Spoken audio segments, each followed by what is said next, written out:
Bonjour à toutes et à tous, je suis Magali Rossi, chargée de mission forêt et services écosystémiques à FSC France. Bienvenue dans cette séquence de modules de formation consacrée à la gestion forestière FSC. Je vais vous présenter la définition des forêts semi-naturelles et cultivées et la différence entre ces deux types de forêts.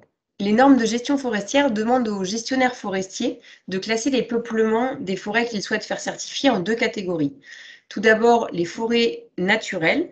Ça, c'est la définition internationale qu'on a déclinée en France en vocable forêt semi-naturelle et les plantations au niveau international qu'on décline en France en forêt dite cultivée. Cette classification a de fortes implications dans le reste du référentiel de gestion forestière FSC. L'objectif de cette définition est de limiter la dégradation des forêts naturelles. Donc la conversion d'une forêt naturelle ou d'une forêt semi-naturelle en France vers une plantation ou vers une forêt cultivée est strictement encadrée dans le référentiel de gestion forestière via le critère 6.9. Le critère 6.10, quant à lui, limite la possibilité de certifier des forêts qui auraient fait l'objet d'une conversion après la date de 1994, qui est la date de création du système FSC.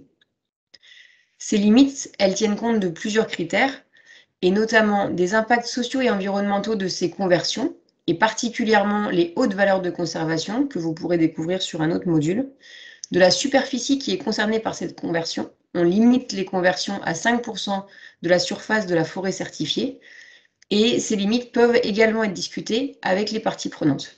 En France, les définitions de ces termes internationaux, forêt naturelle et plantation, ont été adaptées et précisées. Ainsi, pour distinguer une forêt dite semi-naturelle d'une forêt cultivée, on va se baser sur 3 critères. Le premier critère, c'est l'indigénat des essences en place. On l'évalue par le pourcentage des essences indigènes dans la surface terrière.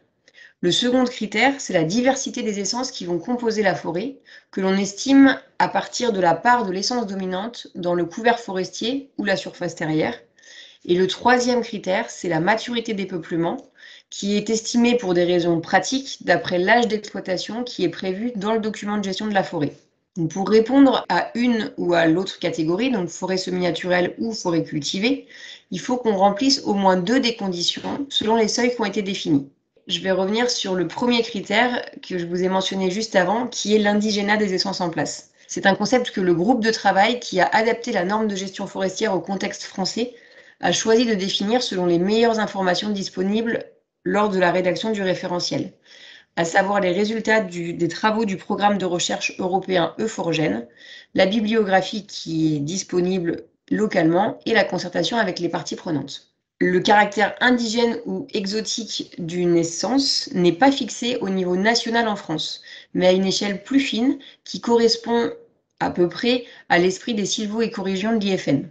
Donc vous pouvez par exemple voir sur cette diapositive que le sapin n'est pas indigène partout dans cette zone qui est proche des Alpes, et c'est la même chose pour l'épicéa qui va par exemple pas être indigène en Normandie, ou le mélèze ne sera pas indigène en France en dehors des Alpes, ou le pin laricio ne sera pas indigène par exemple dans le Limousin. Je vous remercie pour votre intérêt et votre attention. N'hésitez pas à me contacter si vous avez des questions et à consulter les autres modules de cette formation en ligne dédiée à la gestion forestière FSC.